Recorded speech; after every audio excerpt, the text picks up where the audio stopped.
Morning students, today we will start with the chapter of physics of class 9th named motion. देखो, motion एक ऐसी term है जो हम एक सिंगल ऑब्जेक्ट के साथ डिफाइन नहीं कर सकते। ठीक है, मोशन को जब भी हमने डिफाइन करना हो, हम कम से कम भी दो ऑब्जेक्ट्स के बीच में मोशन को डिस्क्राइब कर सकते हैं, क्योंकि हो सकता है कि एक ऑब्जेक्ट जो आपके लिए रेस्ट पर है वो किसी और के लिए मोशन में हो। मैं आपको एक एग्जाम्पल से समझाता हूँ। जैसे घर में आप अपने ब्रदर या सिस्टर के साथ बैठे हुए हो, तो आप बोलोगे कि वो रेस्ट पर है, वो मूव नहीं कर रहा, मोशन में नहीं है। बट सपोज अगर उस आप दोनों को कोई मून से देख रहा हो, ठीक है, तो मून से देखने पर हमें अर्थ जो है वो मूव करती हुई दिखाई देगी, और अर्थ पर आप बैठे हुए हो तो वो बंदा बोलेगा आप रेस्ट पर नहीं हो, आप दोनों ही मोशन में हो। ऐसे ही अदर एग्जांपल है, जैसे कोई भी एक बस है, ये रोड पर मूव कर रही है और इसमें ये दो पैसेंजर बैठे हुए हैं। ठीक है, ये पैसेंजर बोलेगा कि ये रेस्ट पर है, जो अंदर बैठा हुआ है बोलेगा कि ये चल नहीं रहा, ये रेस्ट पर है।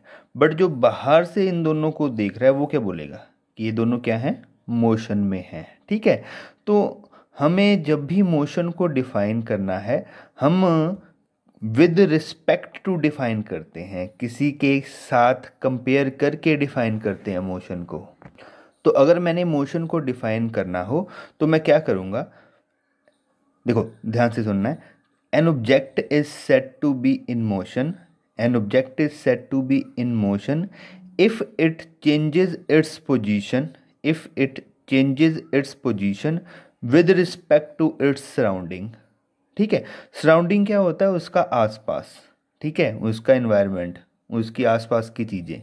ठीक है, अगर कोई भी ऑब्जेक्ट अपनी पोजीशन चेंज करता है with respect to its surrounding object, तब उसको माना जाता है क्या, वो मोशन में है। अब मैं आपको वापस लेके आता हूँ आपकी घर वाली एग्जाम्पल पर। अगर आपका ब्रदर और आप दोनों अलग अलग चेयर्स पर बैठे हैं, तो आप दोनों एक दूसरे के विद रिस्पेक्ट टू रेस्ट पर हो। ठीक है जी, और जो आपको मून से देख रहा है उसके विद रिस्पेक्ट आप मूव कर रहे हो। क्लियर है जी। तो कभी भी मोशन को डिफाइन करना है तो हम दो ऑब्जेक्ट्स के साथ कंपेयर करके बताते हैं। तो अगर मैंने रेस्ट को डिफाइन करना है तो रेस्ट को हम क्या बोलेंगे, an object is said to be at rest if it does not change its position with respect to its surrounding। और मोशन को डिफाइन करना है, when an object is said to be in motion if it changes its position with respect to its surrounding। तो अगर आप बस में बैठे हुए हो तो अपने जो आपके साथ पैसेंजर्स बैठे हुए हैं उनके विद रिस्पेक्ट टू आप रेस्ट पर हो। ठीक है जी, और जो बंदा बाहर से आपको देख रहा है उसके विद रिस्पेक्ट टू आप मोशन में होते हो। ठीक है, ऐसे हम कंपेयर करके हमेशा मोशन और रेस्ट वाली टर्म्स को डिफाइन करते हैं। नेक्स्ट टर्म है हमारे पास रेफरेंस पॉइंट, जो आपको इस चैप्टर में बहुत काम आएगी। देखो बेटा, रेफरेंस पॉइंट को समझना बहुत इजी है। जैसे मैं आपको एक सिंपल सा क्वेश्चन पूछता हूँ कि चंडीगढ़ कितना दूर है। ठीक है जी, तो आप में से कुछ बोल देंगे 200 किलोमीटर्स, ठीक है, कुछ बोलेंगे 210 किलोमीटर्स, ज़्यादा भी बोल सकते हैं। नेट से देखोगे तो आपको एग्जैक्ट डिस्टेंस 216 किलोमीटर भी मिल जाएगा। ठीक है, बट ये सारे जो आंसर्स हैं ये गलत हो जाएंगे। क्यों गलत हो जाएंगे, मैंने आपको ये तो पूछा ही नहीं, बताया ही नहीं कि कहाँ से।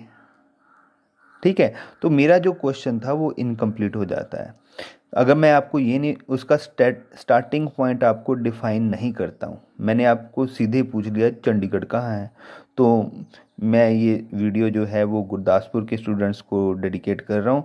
तो वो नेचुरली गुरदासपुर से बताएंगे, गुरदासपुर से चंडीगढ़ का जो डिस्टेंस है 216 किलोमीटर हो जाएगा।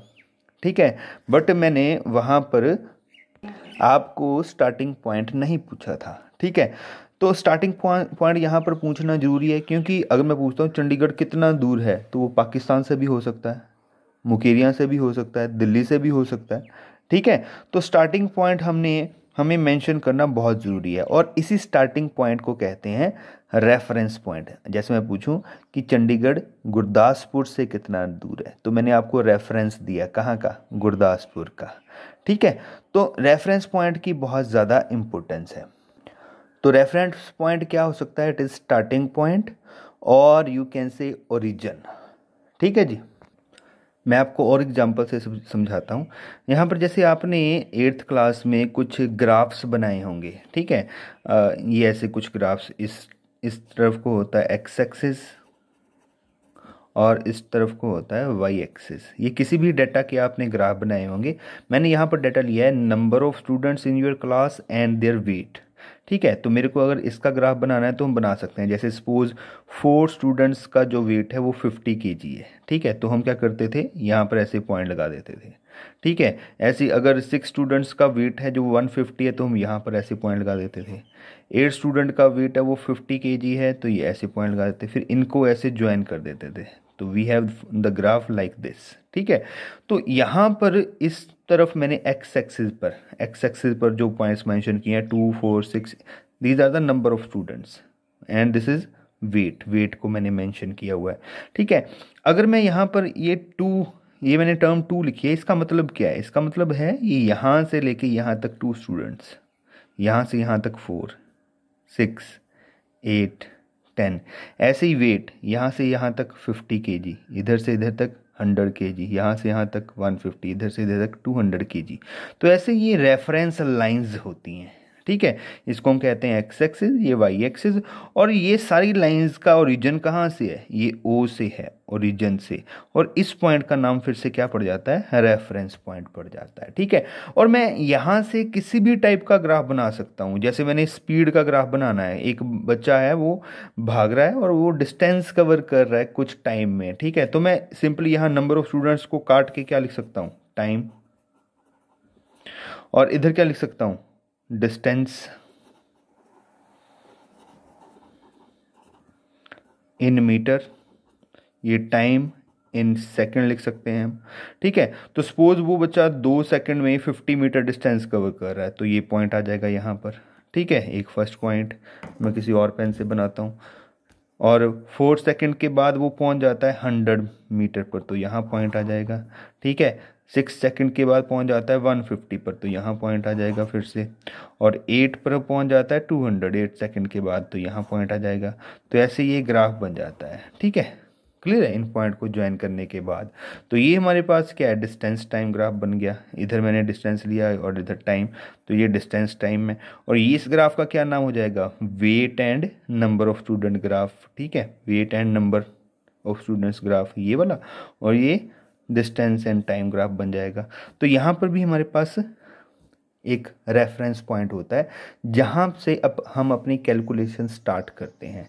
तो रेफरेंस पॉइंट आई होप आप समझ चुके होंगे, जिधर से हम अपनी कैलकुलेशन मेजरमेंट स्टार्ट करते हैं। ठीक है, हम अभी 9th में इस ग्राफ को बोलेंगे Cartesian coordinate system, Cartesian coordinate system. ठीक है, और इसमें एक्स एक्सिस का न्यू नाम हमने रखा हुआ है, दैट इज एब्सीसा। ये मैथ्स की टर्म्स हैं जो हम फिजिक्स में यूज़ करते हैं। ठीक है, और जो वाई एक्सिस है, this one it is called ordinate. X axis abscissa, Y axis ordinate. ठीक है, थैंक यू।